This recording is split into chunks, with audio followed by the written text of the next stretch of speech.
Hi friends, welcome to our channel. இன்றைக்கி நாம் வீடியோவில் என்ன பார்க்க போகிறோன்னா பருப்பு பாயாசம் தான் பார்க்க போகிறோம். எப்படி செய்யுதுன்னு பார்த்துடலாமா? அதுக்கு முன்னாடி நம்ம சேனலை சப்ஸ்கிரைப் பண்ணலைன்னா சப்ஸ்கிரைப் பண்ணிக்கோங்க. வாங்க வீடியோக்குள்ளே போகலாம். ஒரு 2.5 லிட்டர் தண்ணி சேர்த்துக்கோங்க. சேர்த்து நல்லா கொதித்து வரட்டும். இது பார்த்திங்கன்னா கொதிக்கிட்டு நல்லா அதனால் விட்டுடலாம். பாருங்க, 2.5 லிட்டர் தண்ணி சேர்த்துட்டு நம்ம ஸ்டவ் ஆன் பண்ண போகிறோம். ஆன் பண்ணியாச்சு. இது நல்லா கொதிக்கிட்டோம்.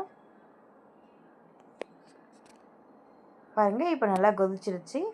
நான் ஒரு 100 கிராம் பருப்பு எடுத்திருக்கேன். அதாவது கடலை பருப்பு 100 கிராம் எடுத்திருக்கேன். இது நல்லா ஒரு 1/2 hour ஊற வச்சு எடுத்திருக்கு. அப்புறம் அது வெந்து வர்றதுக்குள்ளே பாசி பருப்பை ஊற வச்சிடலாம். சரியாக போயிடும். நம்ம அது பருப்பு சேர்த்துட்டு அதுக்கப்புறம் இதை ஊற வச்சாலே கரெக்டாக இருக்கும். இது பார்த்திங்கன்னா பாதி வெந்திருக்கும்.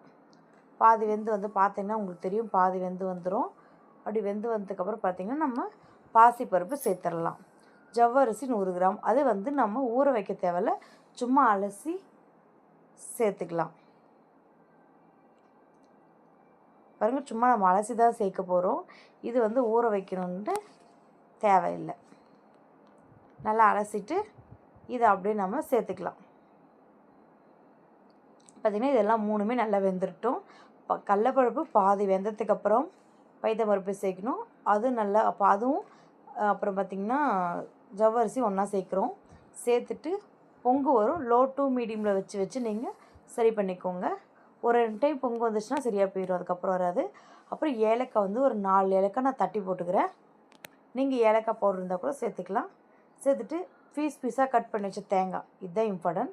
பீஸாக கட் பண்ணி வச்ச தேங்காய் சேர்த்துக்கலாம். பார்த்திங்கன்னா சூப்பராக இருக்குங்க. நல்லா மிக்ஸ் பண்ணிவிட்டு நான் அடி பிடிச்சிரும்ல, அதனால் அப்பப்போ மிக்ஸ் பண்ணி விட்டே இருங்க. இது பொங்கு வரும். பொங்கு வர்றப்போ நம்ம கொஞ்சம் கொஞ்சமாக ஆஃப் பண்ணிக்கலாம். ஆஃப் பண்ணால் லோ டு மீடியம் வச்சுட்டே இருக்கணும். அப்புறமா உங்களுக்கு நீங்கள் சர்க்கரை எவ்வளோ இனிப்பு சாப்பிடுவீங்களோ அதுக்கேற்ற மாதிரி சர்க்கரை இல்லாட்டி வெல்லம் எதுனாலும் உங்களோட சேர்த்துக்கோங்க. இல்லை நாட்டு சர்க்கரை இருந்தாலும் சேர்த்துக்கோங்க. சேர்த்து நல்லா கொதித்து வரட்டும். கொதிச்சுன்னா எல்லாமே கம்ப்ளீட்டாக வெந்து வரட்டும். இது பார்த்திங்கன்னா பார்க்க தண்ணியாக இருக்கும். கொஞ்ச நேரம் கழித்து ஃபுல்லாகிடும், கொஞ்சம் கெட்டியாகிடும். அப்புறம் நட்ஸ் உங்கள் வீட்டில் என்ன இருக்கோ சேர்த்துக்கோங்க. சேர்த்துட்டு நல்லா மிக்ஸ் பண்ணிவிட்டு ஒரு பிஞ்ச் உப்பு சேர்க்க மறந்துடாதீங்க. உப்பு சேர்த்துக்கோங்க, ஏன்னா உப்பு தான் மெயின். சேர்த்துட்டு அப்புறமா நம்ம ஸ்டவ் ஆஃப் பண்ணிட வேண்டியதாங்க. கொஞ்சம் நல்லா பருப்பு எல்லாமே வெந்ததுக்கப்புறம் ஆஃப் பண்ணிவிட்டு இது கொஞ்சம் தண்ணியாக குடித்தா டேஸ்ட்டாக இருக்கும். பாய் ஃப்ரெண்ட்ஸ், நெக்ஸ்ட் வீடியோ பார்க்கலாம். டாடா.